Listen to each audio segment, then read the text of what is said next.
Ama hakika ile siku iliyokuwa ikisubiriwa kwa hamu na mashabiki wa Simba leo imewadia, ambapo mnyama Simba Sports Club siku ya leo atashuka dimbani kucheza mchezo wa fainali ya kombe la shirikisho barani Afrika dhidi ya Berkane, mchezo ambao utapigwa majira ya saa 10 katika uwanja wa Amani Stadium hapa Zanzibari. Maandalizi bora kabisa kuelekea katika mchezo huu ndani ya kikosi cha klabu ya soka ya Simba yamekamilika, huku kocha Fadlu Davis akifurahishwa na morali ya wachezaji wao, wakitaka kuandika historia kubwa katika soka la Afrika katika mchezo wa leo dhidi ya Berkane. Na slogan kubwa ya mchezo huu ni klabu ya soka ya Simba wanakuambia hii tunabeba, ambapo pia kocha Fadlu Davis ametangaza kikosi ambacho anaamini kitaweza kumpatia matokeo bora katika mchezo wa leo, na matokeo ya leo ambayo yanahitajika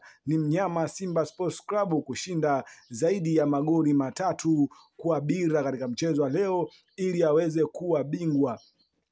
Bana, hapa na kusogezea kikosi ambacho kinaanza katika mchezo wa leo dhidi ya Berkane. Kama kawaida, golini amesimama Pimpin Kamara, golikipa nambari 1 wa klabu ya soka ya Simba. Lakini pia katika safu ya mabeki kuna Shomari Kapombe, Chamo Karabonye, Chema Rofondo pamoja na Mohamed Hussein Zimbwe Junior. Katika safu ya kiungo kuna Fabrice Luamba Ngoma, Jean Charles Ahoua, lakini pia namuona Yusuf Kagoma, moja kati ya mashine ya kukata umeme, leo imeanza tena katika mchezo wa fainali ya kombe la shirikisho kwa mara ya kwanza. Lakini pia katika safu ya ushambuliaji namuona Akib Dennis Prosper, lakini pia Steven Dense Mukwala amesimama akiongoza safu ya ushambuliaji ndani ya kikosi cha klabu ya soka ya Simba. Lakini pia namuona mwamba mwenyewe ambaye amekuwa na kiwango bora kabisa, huyu si mwingine